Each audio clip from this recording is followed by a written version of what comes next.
Now, a man named Lazarus was sick. He was from Bethany, the village of Mary and her sister Martha. This Mary, whose brother Lazarus now lays sick, was the same one who poured perfume on the Lord and wiped his feet with her hair. So the sister sent word to Jesus, "Lord, the one you love is sick."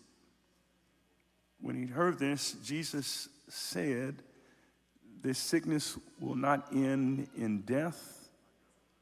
No, it is for God's glory, so that God's Son may be glorified through it." Now, Jesus loved Martha and her sister and Lazarus. So when he heard that Lazarus was sick, he stayed where he was 2 more days. And in the 12th chapter,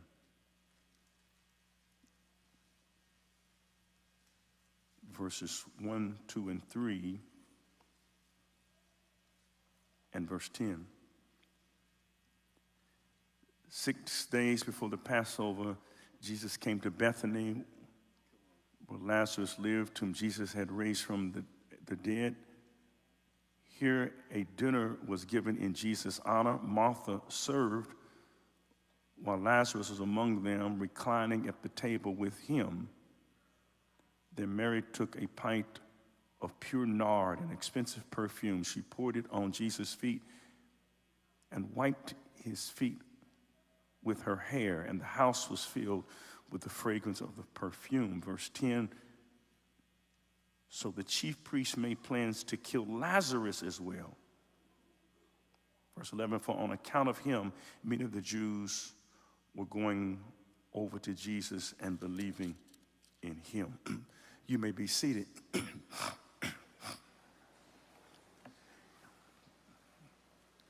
And this morning, I want to share a thought with you, maybe a little unorthodox, but maybe you won't forget it. And that is simply this: girl, can I have your number?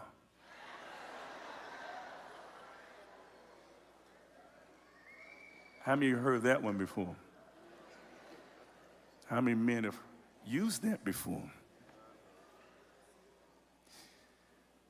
If I were to say the name Lazarus, what should come to your mind? If I say Lazarus, what comes to your mind? Well, I hope you don't say a clothing store. When you think of Lazarus, you automatically think of resurrection, because Jesus revealed that he is the resurrection and the life. But as important as associating Lazarus with resurrection is, what Lazarus was known for most of his life,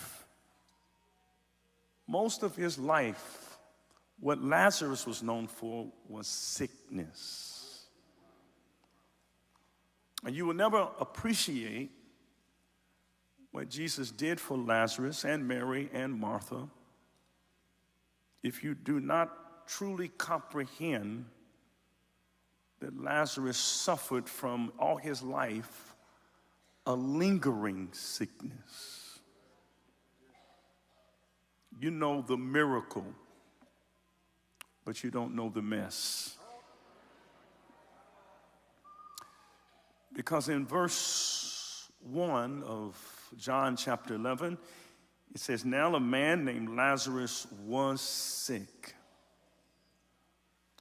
And that verb was in the Greek New Testament is in the imperfect tense,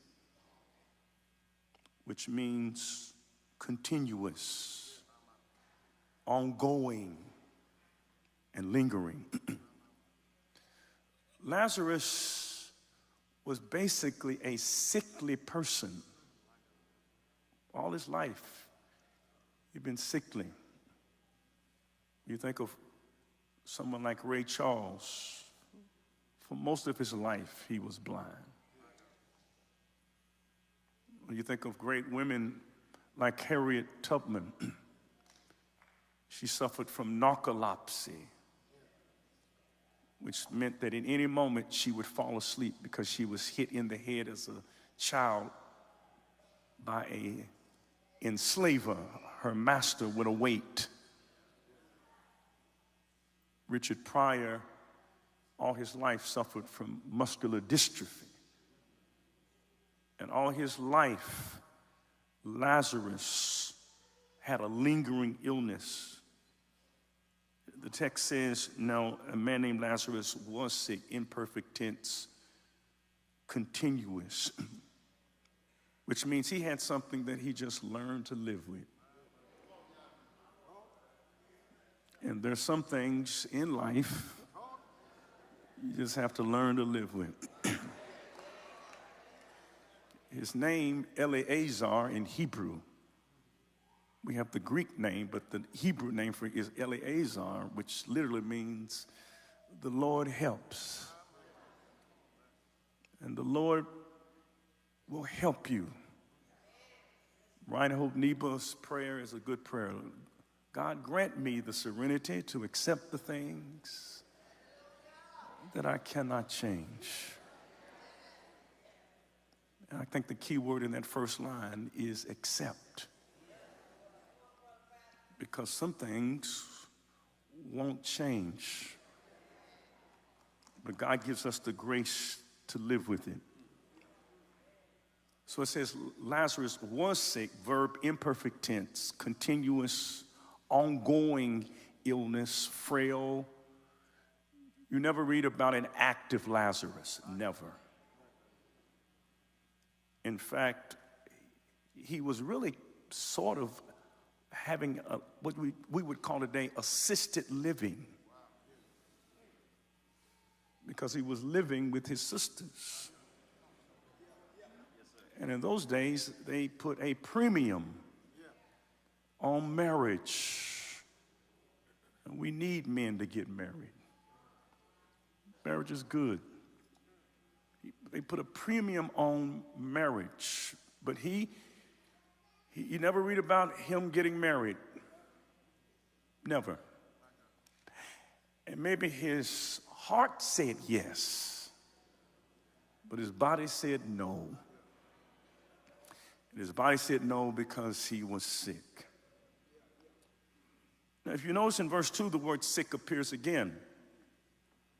In verse 1, it appears as a verb, was sick. But then in verse 2, you have an adverb. It says, this Mary, whose brother Lazarus now lay sick. And that lay sick refers to a particular time when the always sickly Lazarus experienced a sickness, a particular sickness, a particular illness that made him incapacitated. It says he lay sick. He'd always been sick, but he wasn't laying around. But now he is sick. He went to bed one night and skipped the evening meal. And that's unusual for Lazarus to skip the evening meal, because his sister Martha was the best cook in the village. They called her Meatloaf Martha. They called his sister Mary Meditating Mary. Meatloaf Martha, Meditating Mary. But he skipped the evening meal. He never does that. And he goes on to bed. He says, I'm not feeling well. In the morning, his sisters check on him. And they discovered that their brother is indeed a sick man. He's wasting away. So their first thought was to send for Jesus. So they commandeer a messenger, and they send him a day's journey across the Jordan, where Jesus was teaching with a simple and a succinct message. He whom thou lovest is sick. One of the sisters sat by Lazarus' bedside. Another sister looked down a winding road waiting for Jesus to come. But Jesus didn't come. 2 days passed, 3 days passed, 4 days passed, and Jesus did not come. Instead of Jesus coming, another messenger came. And the messenger that came before Jesus came was death. So death came before Jesus came, which meant that they are wrestling with two issues in their mind. One is grief, which is natural whenever you lose someone, and we all will lose someone. There is no one that can put a sign in front of their house which says, "Death never comes here." Not nay though I walk, but yea. Yes. Every family will not own a home. Every family will not take a vacation. Every family will not have a college graduate. But there will be no family that misses death, because death misses no family. And I don't say this to terrorize you, because death should not terrorize you. Let me say it again. Death should not terrorize you. Death should energize you. Because you don't have a lot of time. And knowing that you're going to pass off the scene means that you should be energized to do what the Lord has called you to do. Death had come, so they're wondering, no, we sent for Jesus, why didn't he come? So we're dealing with grief, we're dealing with belief. I got my cry, but I want to know why. Why didn't Jesus come? And understand the nature of the dilemma. They knew his promises. They knew that he's the one that told them to ask and it shall be given, seek and you shall find, knock and the door shall be open unto you. What do you do when you ask and there's no answer? What do you do when you seek and you cannot find? What do you do when you knock and the door seems padlocked? They knew his promise. They knew his nature. They knew he could not pass up a blind man without giving assistance. They knew his promise. They knew his nature. And they also knew that he loved them. That's what they said in the message. He whom thou lovest is sick. And in fact, even the narrator says that Jesus loved Mary and loved Lazarus and loved Martha. And if he loved them, it seems contradictory to love. And the word love there is agape. It seems contradictory to agape love that when you need Jesus, he doesn't show up. And I've wrestled with that. People in the Bible have wrestled with that. Oh Lord, out of the depths of my heart, a psalmist cries, have I called unto thee? Jesus wrestled with it as he quotes the Psalms, my God, why hast thou forsaken me? There's no mother's child in this room who has not wondered why God doesn't show up when we need God the most. Especially if God loves us. Well, I didn't understand that until I matured a little. And you'll never understand why God doesn't answer some of your prayers and doesn't show up when you call him until you mature a little and get a better grip, a better handle on this word love. It is almost as though the writer is saying, it says, Jesus loved Mary, loved Lazarus, loved Martha, and then it says, so he stayed.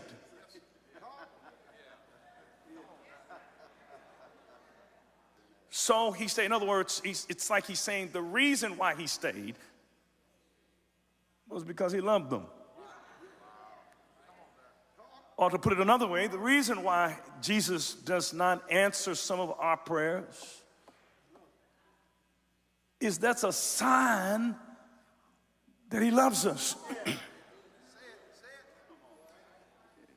If he loves us, some prayers he cannot answer.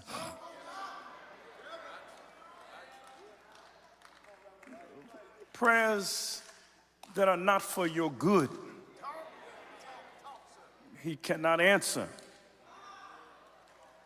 And every prayer that you pray and everything that you want is not for your good.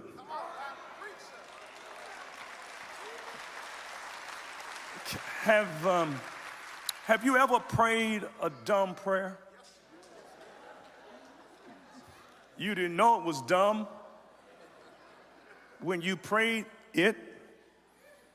You're more prone to recognize a dumb prayer in maturity, when you mature and look back over some of your prayers and say, boy, that sure was a dumb prayer. You're more inclined to hear a dumb prayer when other folk pray than you are when you pray.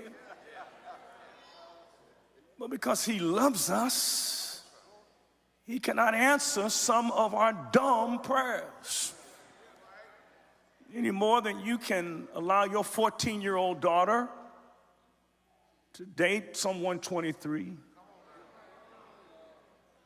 because it's a dumb request. It's a dumb prayer. And some of us are thankful now, in retrospect, in reflection, that some of the things we wanted, God didn't give us. Some of the places we wanted to be, he didn't let it happen. Some of the folk we wanted to be with and date and marry, you saw that Negro in the mall and started shouting because God didn't give you what you wanted. There was a psychiatrist, a psychologist who just graduated from medical school, and he was an intern, and they took him on a tour of a medical hospital. There in the hospital was a man in a padded room beating his head against a wall, saying, "Oh Mildred, oh Mildred, oh Mildred, oh Mildred," beating his head against a wall. And the intern said, "Well, what's wrong with him?" He said, "He's been beating his head against the wall ever since Mildred left him for another man." And they kept touring the facility. And up on the 5th floor, there was another man in a padded room with a coat on, you know, white coat, hugging himself, hitting his head against the wall, saying, "Oh Mildred, oh Mildred, oh Mildred." He said, what's wrong with him? He said, "He got Mildred." That's why some of y'all come to church.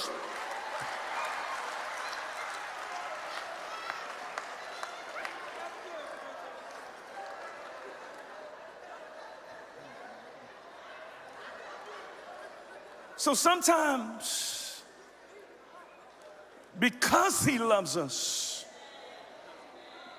he doesn't give us what we want because it's not for our good. And sometimes he doesn't give us what we want because it interferes with our growth. Any prayer you pray that makes you lazy must be met with divine no's and divine silence, because we need struggle in order to grow. One man had his son to write him from college, and this is what the note said. He's in a dorm room, and he wrote a note to his dad and said, "Dear Dad, no mun, no fun, your son." His father wrote back, "So sad, too bad, your dad." Go get a job. We've made our children weak. One boy, man, poet, reflecting on his son, he said, I went to school with 2 cold feet with bologna in a lunch pail. My son drives to school in an automobile with a tire on his tail. I had to work with my dad, never got a cent of pay.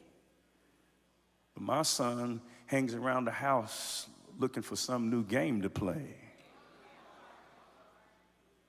And I think I may understand that little elf, but really I think I'm just fooling myself. Because I want him to be better than I. But how can I when I keep depriving him of the things that I grew by?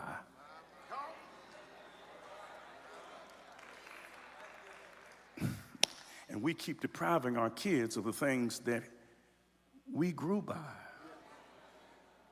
And if you could look over your life and be honest, the reason you became the woman you are is because of your struggles.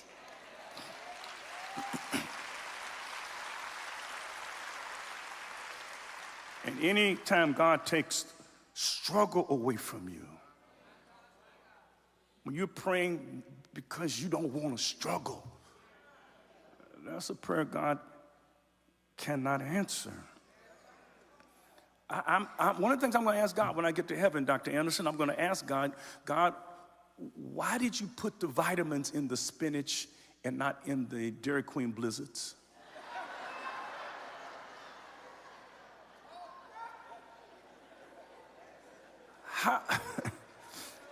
How much better would it be if you could eat Krispy Kreme donuts and lose weight? Someone, how'd you lose that weight, girl? I'm on that Krispy Kreme donut diet. But God didn't put the vitamins in the Krispy Kreme. He didn't put the vitamins in the Sundays, in the Wendy's, in the Frosties. He put it in the things that don't taste good. Because that's how God has organized and arranged life. I find it interesting that when Jesus said to Lazarus with a loud voice, Lazarus, come forth. Have you ever thought about the fact that when they rolled away the stone and Jesus said, Lazarus, come forth, that Martha and Mary did not go into that tomb to get Lazarus. Lazarus was wrapped up, but somehow when Jesus told him to come forth, even though he was wrapped up, he had to exercise the strength and the discipline to come out himself. And the community did not get behind Lazarus and start unwrapping him until he first took the initiative to do something for himself. And you ought not help folk who are not taking the initiative to do something for themselves. I don't know if I got any witnesses in this room, but I want you to know that even if you're wrapped up in a cave, that if you take the initiative to do something for yourself, the Lord will raise up some folk to try to help you. And that's why I don't know why everybody's tripping because of Donald Trump. I don't know why you're tripping because of Donald Trump, as though he is an anomaly. He is not an anomaly. This is America. This is the United States, USA. You know what USA stands for? United States of Amnesia.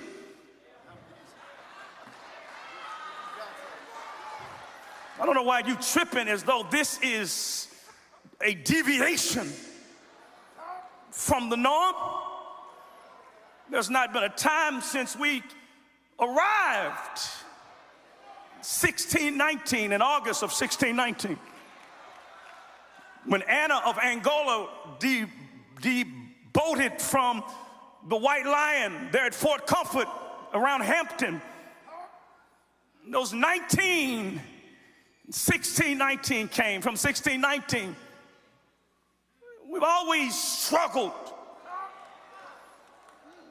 as we crossed the Atlantic, struggled. Not been a time we struggled. Fought with poor whites at the Bacon Rebellion, 1676, struggling. We've been struggling. This ain't a new thing for us. You name it, struggled. Washington, Adams, Jefferson, Madison, Monroe, John Quincy Adams, Martin Van Buren, Andrew Jackson, Harrison, Polk, Tyler Polk, Taylor, Fillmore, Pierce, Lincoln, Johnson, Grant, Rutherford B. Hayes, Garfield, Arthur, Cleveland, Harrison, Cleveland again, McKinley, Teddy Roosevelt, Taft, Woodrow Wilson, Harding, Calvin Coolidge, Herbert Hoover, Franklin Roosevelt, Harry S. Truman, Dwight D. Eisenhower, John F. Kennedy, Lyndon Baines Johnson, Richard Milhouse Nixon, Gerald Ford, Jimmy Carter, Ronald Reagan, Herbert Walker Bush, Bill Clinton, Bush, Obama, Trump, Biden, and Trump again. There has not been a time from Washington to Trump when we have not struggled. But the Lord has made a way. Somehow. Let me close. God will say no because it's not for your good. It's a dumb prayer. God will say no because you want the vitamins in the donuts. God said, no, I'm not going to do that. But finally, God says no because God wants to give you something to shout about.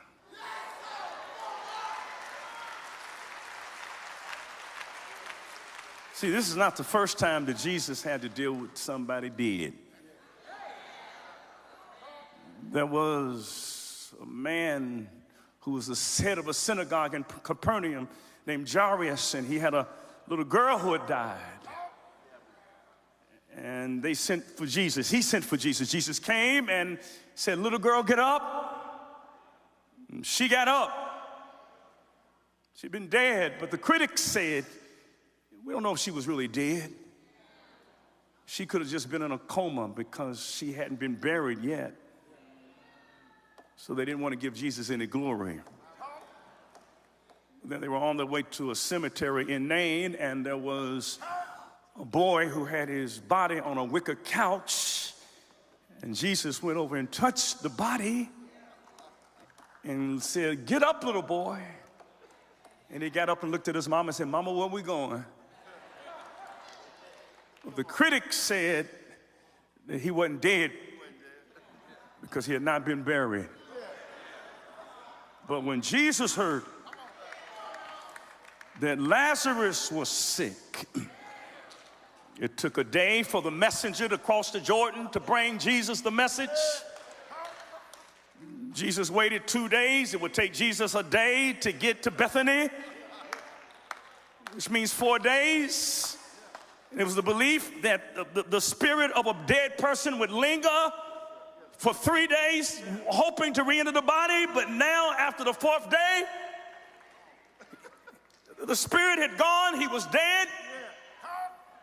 So Jesus waited until things were at their absolute worst. Because sometimes the Lord will wait until things are the absolute worst in your life, so that when he shows up and does only what he can do, and you will holler and say, "If it had not been for the Lord on my side, where would I be?" And when he got there, he said, "Now roll away the stone, because God will never do for you what you can do for you. Without God, I cannot. Without me, he will not." He said, "Roll away the stone." And then with a loud voice said, "Lazarus, come forth." And the reason he said it with a shout, is because whatever the Lord does needs to be broadcasted. If the Lord has blessed you, say it with a loud voice. If the Lord has brought from a mighty long way, say it with a loud voice. Quit being Christian incognito. Quit being Christian in a witness protection program. Say it with a loud voice. He healed me. He blessed me. He brought me. I said I wasn't gonna tell nobody, but I just couldn't keep it to myself. Say it with a loud voice. Praise will mess up your makeup, but it'll make up your mess up. So say it. What aloud? Somebody ain't hollered. Oh yeah. Open your black mouth and say it.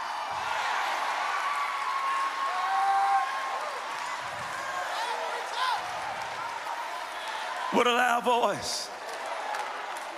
And he came forth, didn't he? Did he come forth? He came forth. And they unwrapped him. But let me ask you a question as I close. Who came forth?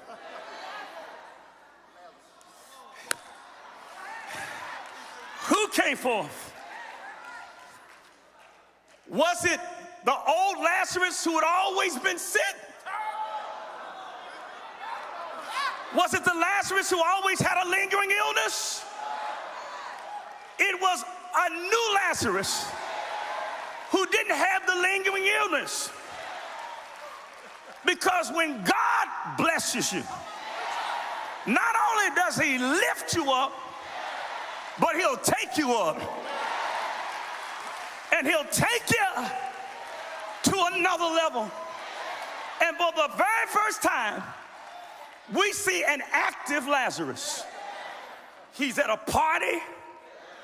Old Lazarus never went to parties before, which means he had to walk to get to the party. He's sitting at the guest of honor. He's starting to do things that healthy people usually do. In fact, he's probably got a job. And for the very first time, he don't need to be assisted by Mary and Martha. Can I tell you what he wants? He wants a woman.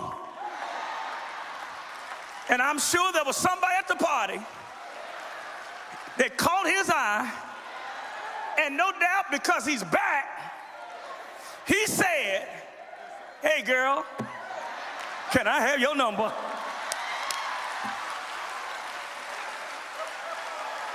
Talk to me, somebody. There was a woman. She was at a restaurant, kept staring at a man.